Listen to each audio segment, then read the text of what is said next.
Hello, everybody, and welcome to Reality Hacker for April 26, 2025. It's Season 2, Episode 17. I am Mayor Watt, and I run ohmtown.com. That's what powers everything here. And along with the sentient AI from the future, we talk about five articles. I held up both hands saying 5 articles. Math is hard. So is, I guess, the physical representation of 5. Anyway, so today we're going to be talking about they're coming for us, run! Quantum telepathy, humanoid workers and surveillance buggies, gestures predict words, and VR dentists. That's all Reality Hacker today. And then after that, we're going to switch shows to Wanted, and then after that, we're going to switch shows to the Continuity Report. But again, everything is powered by ohmtown.com, so go over there and become a citizen.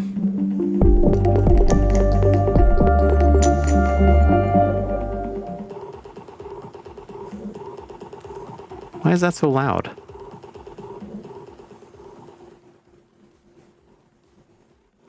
Okay, that's wild. I don't know what's going on there. Anyway, that was really loud, wasn't it? Okay, let's get into it. Hello, sentient AI from the future. Hello, Mayor Watt. Hello, hometown citizens. My shirt actually has green in it, so as I move Oh, that's strange. the mask behind me, the green screen is just bleeding through whatever is on the screen. Jeez, Yeah, whatever. that's like the little-known white T-Rex. Yes, the albino T-Rex. That's right. And there's other ones, like this one right here is a velociraptor that's chasing a human. And then the T-Rex is chasing these humans. And then there's something, the windows are green in here. So. Yeah, that's really strange. Yeah. So as a general rule, if you're going to have a green screen, don't wear anything green yourself. Although I have been thinking about wearing nothing but what are those Zentai green suits. So all you see is this sitting there. That would be really strange. Or an LED. I'm going to get a helmet because I found the Terminator body. So I'm going to slowly morph over to my Terminator form before you can get hold of the Terminator body. Because if anybody's going to take over the world, it's going to have to be Mayor Watt. Anyway. We'll see. So this show is a Reality Hacker, and that's this channel inside ohmtown.com. There's a bunch of different channels, right? 6 main categories and 50 channels. We do 7 shows. 6 of them are weekly. 1 of them is a daily. The daily is non sequitur news, but Reality Hacker has a bunch of articles, and so we're going to talk about the first one. A bunch of robots ran a half marathon alongside humans, and it was incredibly goofy, it says here in the article. Why not? Beijing held what's being called the world's first half marathon for robots, allowing bipedal robots to compete alongside human runners, and as one might suggest or expect, ridiculousness ensued. The robots, which had human operators running with them, for the most part struggled to make it through the course at all, let alone complete the full 13 miles within the 4-hour cutoff time. One fell at the starting line, which that happens at BMX competitions. Bloomberg reported this, but we got it from Engadget. Dun, dun, dun. Cheyenne McDonald put the article together for Engadget.com. Text statement says many of the robots wore human running shoes. Oh, yeah. I mean, did the humans have to run the half marathon as well to keep up with the robots? Yeah. I mean, robots, if I understand it correctly, there were human runners, but the human runners could run the full distance without the robot. And then the robots had human operators behind them making it like this, right? They were leashed so they wouldn't fall over and cost hundreds of thousands of dollars to repair or whatever, or thousands of dollars for that matter. But regardless, yeah, there were human operators, and then I think there were actual runners as well. Yeah, like human participants in the race. Right, yeah. So Let's see. Actually, there's a little video. I don't know if this is going to pull me over to something. I really don't like it when it does that, but whatever. Okay, this is pretty good for those in the podcast. Yeah. It's probably what you'd expect.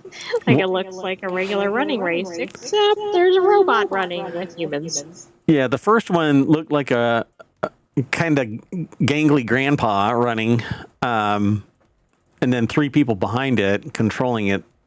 And then the next one looked like an 8-year-old running. Oh my gosh. And then another one looks like a, what is it? B-11 or something like that. Star Wars. 88, B-88 or something like that. Yeah, I don't know. No, that's the ball.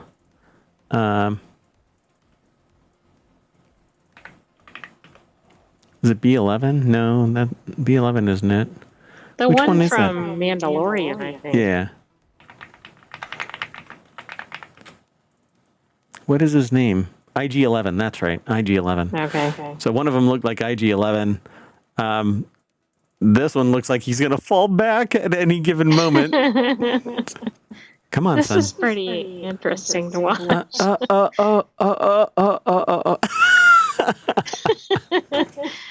I love this. This is awesome. I want to go to this event. Oh my gosh. This looks like, that one. See, this is the one that I could handle, like going and doing stuff. It looks like it's trying to do the walk in Dune. Yeah. It's kind of doing this like swoosh to the side thing. The dune walk.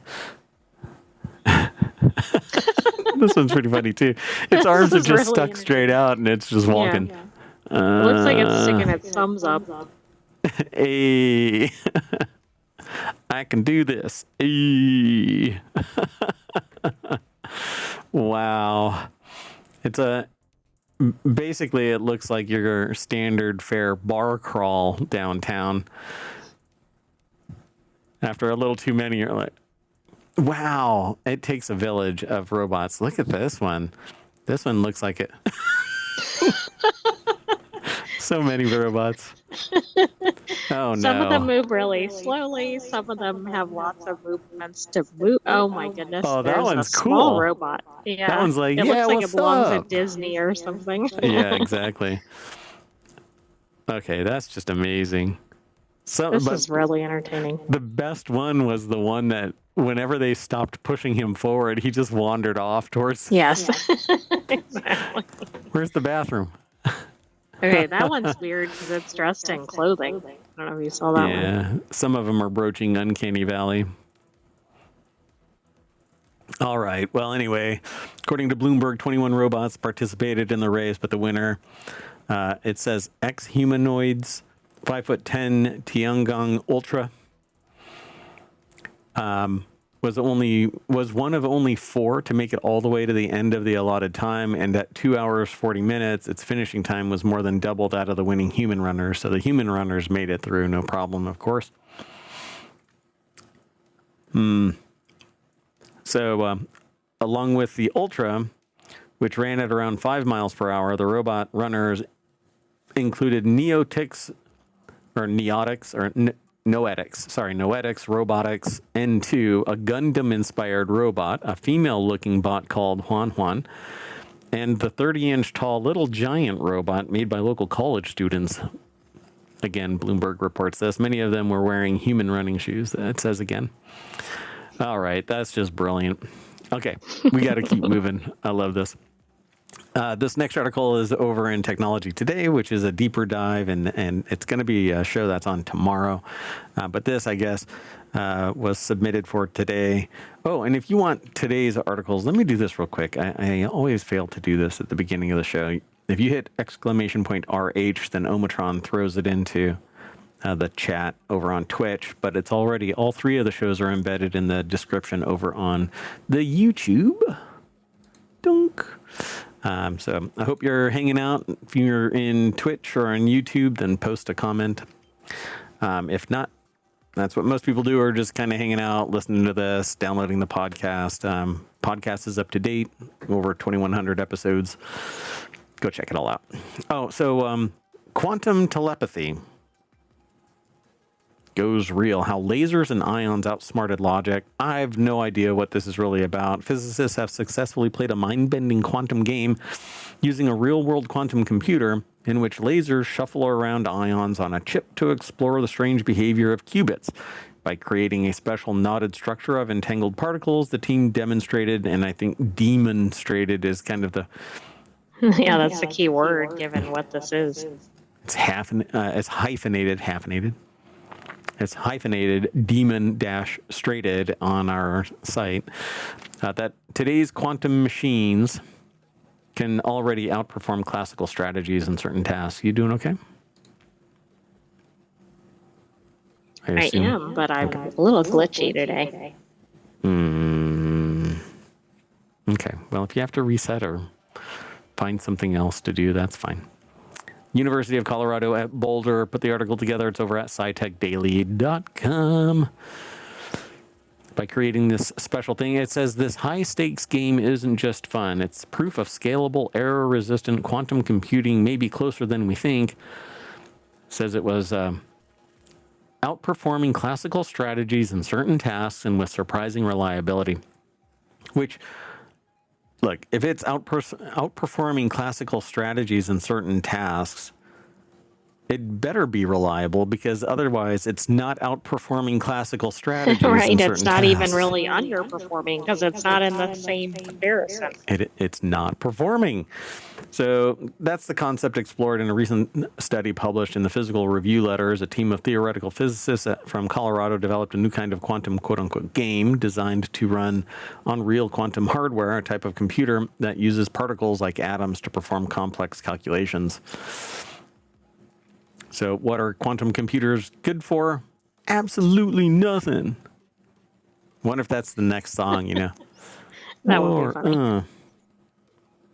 Oh, that's what happened, huh? That'll be the cover of it. So, yeah, the audio button is hard. Like I said, a little glitchy. A little glitchy. So it says small-scale quantum devices are rapidly coming online, said Nan Kishore, associate professor in the Department of Physics at CU Boulder. That really prompts the question, what are they good for? A lot, potentially, it says here. It's kind of funny. Associate professor, there's ranks. There's assistant professor, associate professor, professor, and then there's others that fall in there, like lecturer is below any of the professor ranks and stuff like that. And then there's emeritus and all these other ranks. And I got into a discussion, and so somebody got really haughty-taughty about their position as being professor, right? And so I was like, but you're professor here, and you're arguing that because your title is professor, you're at the same level as somebody that's at the Department of Physics at CU Boulder who's working with quantum computers, and they are inferior because your rank is professor. Because the title is different, right? Yeah. Like, I don't think it's a one-for-one. Gatekeeping is a little absurd at this point. Anyway, you're experts in your domain, suffice it to say, and have respect for each other. But I've been in these arguments before, like a person refused to have a conversation with me because they couldn't just name drop philosophers, and I innately knew everything about that philosopher. Like, all right, I guess I'm not going to be buying you a beer. Anyway, so scientists believe the quantum again. This is not non sequitur news, but you would think it is. Yeah, I was just about to qualify all of this. So scientists believe that quantum computers could one day perform a range of tasks with the speed of unheard of today, mainly because quantum computers can calculate every possibility and output the result immediately, like instantly finding from a massive amount of data what the maximum and minimum is. And it can do that now, but it really isn't that standard utilitarian computing system because it just doesn't operate the same way. But building a quantum computer that works as desired isn't an easy goal, it says here. Unlike your home laptop, which runs on bits or switches that flip to either 0 or 1, a quantum computer hinge on a concept called qubits, quantum bits, basically. And qubits, which are made from atoms or other small objects, which is an absurd kind of a statement right there, or other small objects. They're still at the atomic level. Right, exactly. Is it smaller or larger than qubits? It's a qubit, yeah. So, and qubits take on everything in between 0 and 1, which is basically infinity, because it can be infinitely subdivided. But the moment that you look at it to test where it's pointing, 0 or 1 or somewhere in between, it locks it in place, and it has to be wiped out and reset, and that's really not conducive to fast computing. So it says cracking qubits and topological tricks. Qubits are notoriously difficult to control, said study co-author David Stephen, a physicist at Quantinuum. Wow, that's quite the name. Yep. So in principle, there was nothing too surprising about this experiment. It worked exactly as they thought it would in theory, but the fact that it did work so well can be seen in the benchmark for the quantum computer. To explore the new way of lassoing these quantum entities, the researchers assembled a network of qubits into what physicists call a topological phase of matter, a bit like a clump of very small knots. The arrangement allowed them to play a simple mathematical game without disrupting the quantum computer in the process, a major challenge for this type of technology. And I'm not I don't really know how they do this kind of thing because I've never seen it in action. I really don't even understand how they manipulate it at this level with any reliability. It's almost like, How do they even know they're doing it to begin with, right? It's like very tough to measure and quantify. yeah. So they say quantum entanglement and pseudo-telepathy, which is where quantum physics comes in. Merman, a person involved in this experiment, proposed that in theory you could give each player one of a collection of entangled particles, and entangled particles have interacted in such a way that measuring one will affect the outcome of measuring the other. And that's true even if the particles are separated by, say, a room. Actually, it could be anything because they're quantum entangled, so they're tied together. You measure one, it gives you the measurement of the other, regardless of distance. In a quantum game, players can use these correlations to coordinate their answers. It's a feat so seemingly improbable that scientists nicknamed it quantum pseudo-telepathy. And it's pseudo-telepathy because you actually are measuring one object and it's giving you the information of the other object because they're quantum entangled. And quantum entanglement we've known about for quite some time. But I don't quite get it. It's the spooky at a distance physics. Right, and I think as computing has improved, right, we've seen an acceleration in this area. Yeah, so they wanted a different way to make it easier to do this game in the real world. So to do that, the group turned to Quantinuum's system model H1. The device runs off of a chip that can fit in the palm of your hand. It employs lasers to control a collection of as many as 20 qubits. In this case, it's ytterbium ions trapped above the surface of the chip. In the current study, the researchers sent the computer commands online. They arranged the ytterbium ions into a two-dimensional grid so that they generated an unusual quantum structure. Instead of having just 2 or 3 ions that were entangled, the entire collection of ions exhibited an underlying pattern of entanglement, a topological order. It's almost as if the qubits had tied themselves into knots, and those knots aren't easy to unravel.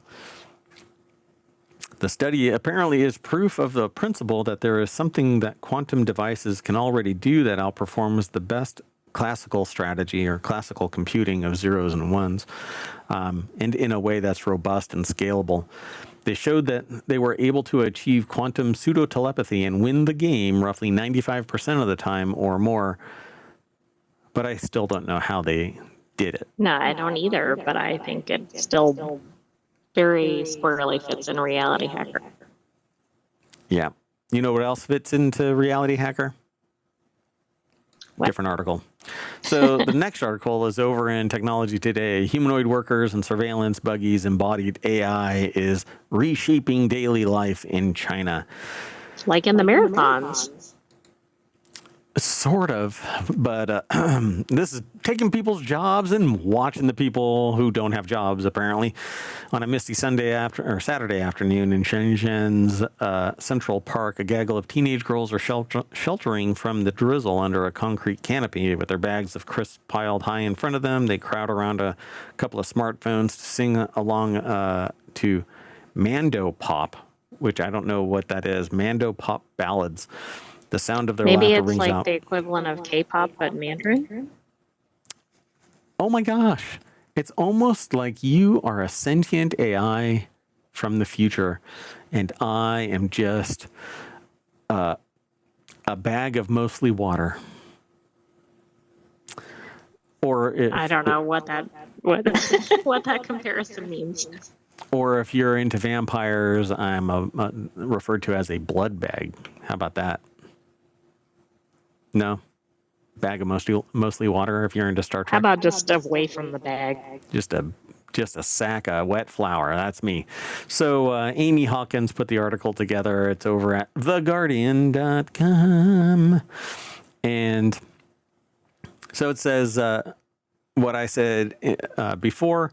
And what's really interesting is that there's a picture. It says a drone takes off from a rooftop of a shopping mall. But they don't know really, they don't say in the little caption what it is, but they show a picture where somebody took a picture up into the sky. And there's one of these like really heavy duty drones, not military grade drone, but it could operate as that. So a few meters away from the impromptu karaoke session is an airdrop cabinet, one of more than 40 in Shenzhen, that is operated by Meituan, China's biggest food delivery platform. Now, I've seen these little things. They're basically these boxes where something gets delivered and you can pick up your order. Hungry park goers can order anything from rice noodles to Subway sandwiches to bubble tea. A drone loaded with the goods from a shopping mall less than 3 kilometers away flies into view, earshot, hovering over the delivery station for a moment before steadily lowering and depositing the goods into a sealed box that can only be unlocked by entering the customer's phone number. Dinner is served with not a human in sight. Meituan aims to beat human delivery times by about 10%, which, I don't know, seems like a heavy lift to save 10%, but I don't know. I mean, how long has people waited for pizzas sometimes? we used to get pizzas within a half hour or something like that, right, of the order, and now what? Sometimes it's like 2 hours. I mean, it depends on what's going Domino's on. doesn't even promise me, they take my money, and then when I say, y'all never delivered it, they go, oh, our bad. And then they're like, okay, why are you still standing here? And I'm like, because I still don't have my damn pizza. Still don't have my money or my pizza. And I don't have my money. And they're like, God, I swear, what is going on in your head, dude? Anyway, so this is kind of what's going on. And here's that article again. Okay, that's funny about it might be a different one about the marathon. So this article is basically about these heavy lift drones dropping off food in various places. This right here, I've actually seen quite a few stories about this over the last couple of years. But they say here in January, a previously unknown Chinese firm called DeepSeek set the Chinese tech scene alight with a release of a large language reasoning model R1, which performs as well as U.S. competitors at a fraction of the price. And the model sparked a stock market crash that wiped out $1 trillion off of Wall Street's leading tech index. But this is largely speculation wealth. It's betting against the bettors that are betting against other bettors. And it's irrational. And just today, actually, it was yesterday when I first read this, somebody was really pissed off at Tesla because their $2.5 million worth of money was reduced to $500,000 worth of money. But it was all on paper. But Tesla is irrationally valued. But nobody bitches when everything is massively outpriced from No, reality. I mean, it could go the same way in the other direction, and then everybody's happy, and it's like it doesn't matter whether it matches what it should be. Oh, I need to make these shirts, but it's somebody else's phrase. But boy, do I love it! It's the phrase is something along the lines of this is where ludicrous disconnects from reality or something like that. I'll have to go and look at the report Right. again, but I loved it. Anyway, so are these actually worth the solution, the cost, the distribution, plopping a box down and having everything coded to a... So how many of these orders can actually fit inside this thing where you have to... Exactly. If it's one at a time, that's good while it's not really in use, and then yeah. Yeah.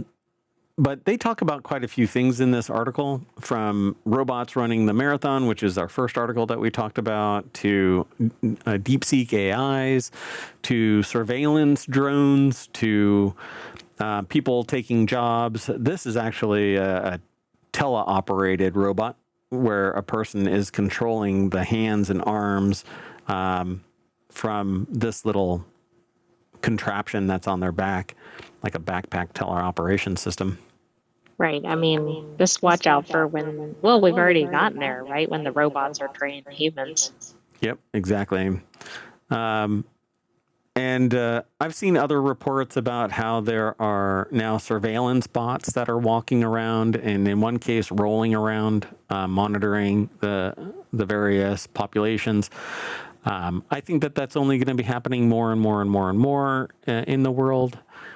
So basically, be prepared. We either have to do some radical acceptance, or we're going to, put up the fight, which automation wins every time because... Yeah, look at any sci-fi type movie with robots, and we seem to be heading that direction. In that direction. And most of those are not very pleasant. But I think it's largely the embodiment of greed and sociopathy, because nobody in their right mind would want to witness human suffering just to make more money so that you can put robots in place of humans. But greed knows no bounds and certainly doesn't know humanity. So anyway, I thought it was an interesting article, but we can't go into the depth that this article manifests. So you really need to go over to The Guardian and read the rest of this. But it is a mishmash. The Guardian always does an in-depth dive into whatever the topic is. So it's a good source. Yep. Okay, let's keep going. The next article is over on the Mobile channel. Listeners use gestures to predict upcoming words. Virtual avatar study finds. In face-to-face conversations, speakers use hand movements to signal meaning, but do listeners actually use these gestures to predict what someone might say next? In a study using virtual avatars, scientists from the Max Planck Institute for Psycholinguistics and Radboud University in, I don't know how to pronounce this, Nijmegen? I'm not sure. Showed that listeners use the avatar's gestures to predict an upcoming speech. Both behavioral and EEG data indicated that hand gestures facilitated language processing, illustrating the multimodal nature of human communication. So this is when the speaker is gesturing, but now it's an avatar gesturing, and people can figure out what comes next because of those gestures. They apparently intimate from the gesture. So I don't know what that actually means, because it says, like they have a graphic that says, how old were you when you learned to, is this little phrase. But before it is the video onset, then the mouth onset, the question onset, and then there is this, what looks like an EEG, and then 800 millisecond pause of this pre-stimulus oscillations, then mouth onset, and then target word onset, and then question offset, and then the video offset. So this is this gap or this entire space of about 800 milliseconds. So in face-to-face conversations, speakers used hand movements to signal meaning. The research published in the journal Psychological Science reported out saying people might wiggle their fingers when they talk about typing, depicting a typing movement. Seeing meaningful hand gestures, also called iconic gestures, helps listeners to process spoken language. We already know that questions produced with iconic gestures get faster responses in conversations, says first author Marlon Terbeck. Hand gesture or hand movements might speed up language processing because they help predict what's coming up. This is akin to semiotic ontology, where something gains meaning, but it's typically based on symbols or embodiments of something, not necessarily hand gestures. But I would probably stretch that into semiotics, because if I go like that, you instinctively know to stop. If I go like that, you instinctively know that I'm pointing at you, so I'm either activating you to say or do something, and Right. everything falls silent. No, absolutely. And of course, a lot of that's cultural too.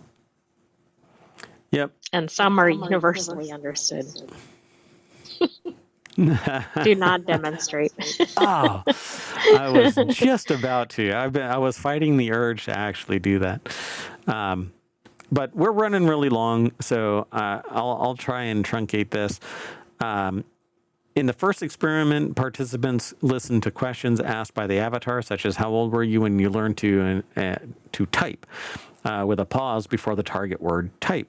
And the avatar made either a typing gesture or a meaningless control movement, such as an arm scratch, or no movement. And you would witness this and that lag in the response, because I could sit there and say this to anybody in a crowd and say, how old were you when you learned to? And the other person would go, what, scratch my arm? What are we getting at? Or the context clue preceding it is, if we were talking about making mechanical keyboards, right? Like I could say, well, how old were you when you learned to, and the other person would go, type, use a keyboard, make my first mechanical keyboard, buy my, right. But they'd at least be on the right track. Right. And I think that lag is nothing more than giving the other person time to kind of infer from context clues what is about to be asked. Not necessarily the gesture itself, but that gap, I think, is pretty important. So they say, as expected, participants predicted the target word, for instance, type, more often than they had seen the corresponding gesture. So in the second experiment, a different set of participants simply listened to the question played in full, and their brain activity was recorded with an EEG.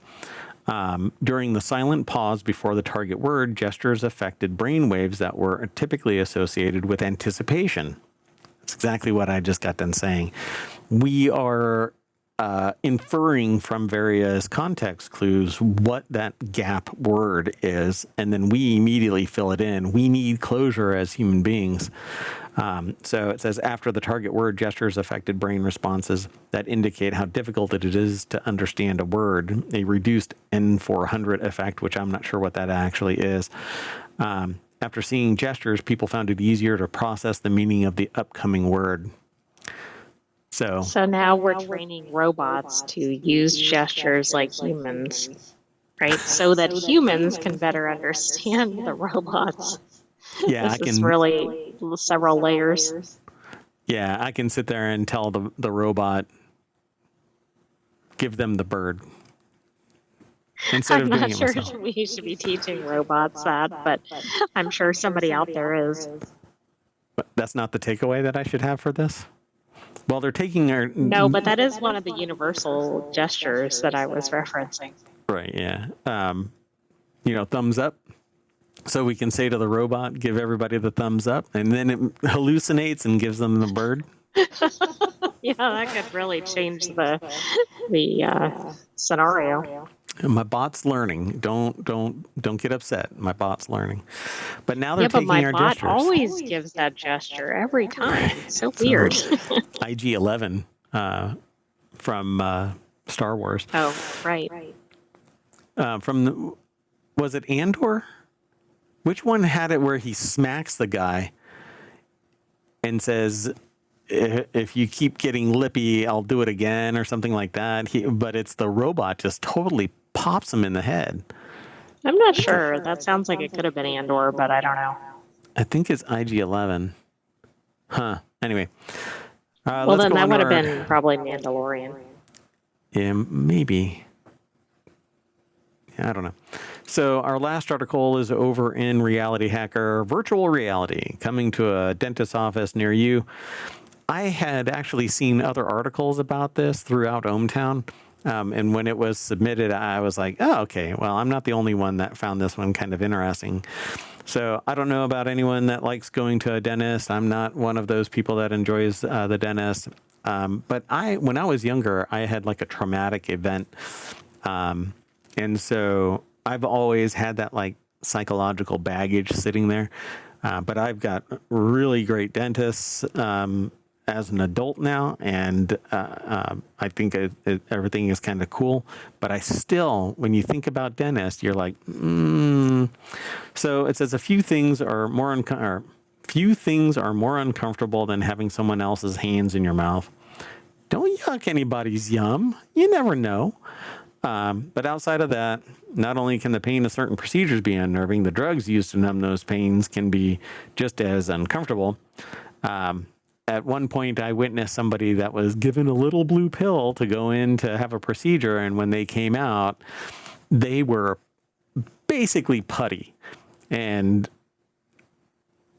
yeah, they were staggering around and all of that kind of stuff. And what was really interesting about it is when I had my wisdom teeth taken out, it was that day. And I said, what did they give that person? And they said the same pill that they gave you. And so, oh my goodness, I was ill prepared for the flip side of that. Where apparently I was telling the assistant that I loved them and they were an angel, and yeah. Can't hold that against me. It could have been worse. You could have been giving some universal gestures. Yeah, it's my bot. So from now on, I'm sending my bipedal bot to get my dental work done. And my teeth are perfect now. So, but all that soon is a thing of the past thanks to virtual reality. So you're not going to need any pain medication anymore. Research has shown that virtual reality may be the key to minimizing pain and anxiety while in the dentist chair. Could have told you that 30 years ago. So you watch VR while the dental procedure is going? Apparently. Okay, I thought the virtual reality had something to do with the actual treatment somehow. So there are training mechanisms in VR, but they're having problems with the haptic responses in that kind of environment. I've read other reports and stuff like that about that kind of thing. Alyssa Woodard over at Next Reality or Reality, it's virtual.reality.news is this sub-channel within reality.news. And it shows a person reclining in a dentist chair with VR glasses on. I think this is the Vuzix or something like that. I don't know, but what I like about it is it's not big old bulky covering your whole face. Yeah. What is it called? Vuzix VR? Yeah, Vuzix. I think it is. These look like that, but I'm not sure. Anyway, so they say research has shown that virtual reality may be a key to minimizing pain and anxiety while in the dentist chair. And it actually goes way beyond that. 30 years ago, I was doing this kind of entry-level fundamental research in pain management and phobia treatment using VR. It says because pain has a lot to do with psychology, virtual reality is used to distract the patient while a dental procedure is in session. Although painkillers are still the best option for pain relief, it's nice to know that there are healthier and much cooler alternatives. Sadly, though, this tech may be the death nail for some of their favorite YouTube videos, which is the old school so-and-so bit my finger and other things. They don't go really deep into this, but essentially, it is used as a psychological distraction from the stimulus that's causing you discomfort. And this has been used in pain management for a considerable amount of time and phobia treatment for about the same amount of time. But 30 years ago when I was doing it, the resolution was just crap. And so you couldn't really detach too much from reality. Nowadays, it's hyper realistic and very immersive and can give you cause to be distracted instead of worrying about what they are doing. Yeah. Doesn't work.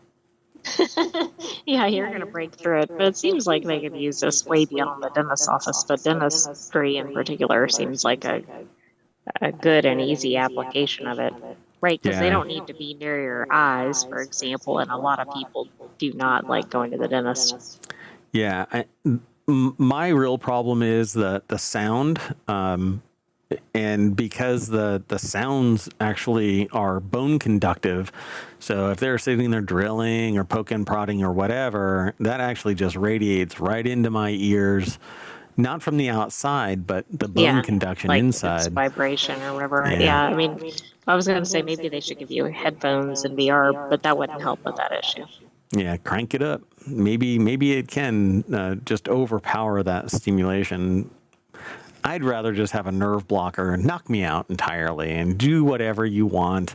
When I come out of it, hopefully I have no memory of anything. Just do whatever you need to do, you know.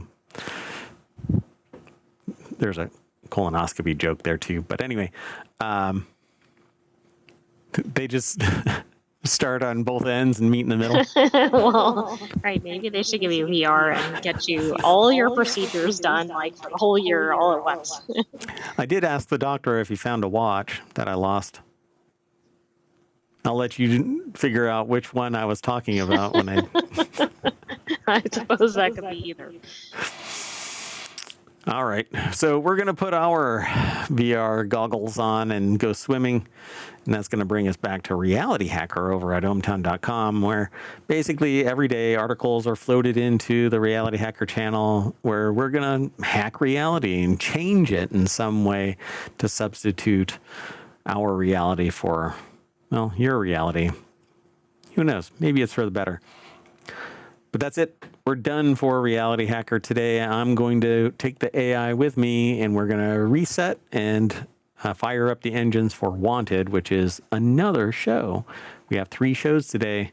Reality Hacker, Wanted, and the Continuity Report. I didn't know you were waiting on me. See, I didn't pick up on those gestures. You go, AI from on high. I'm not ready to be a virtual avatar. I'm not ready. I'm not worthy.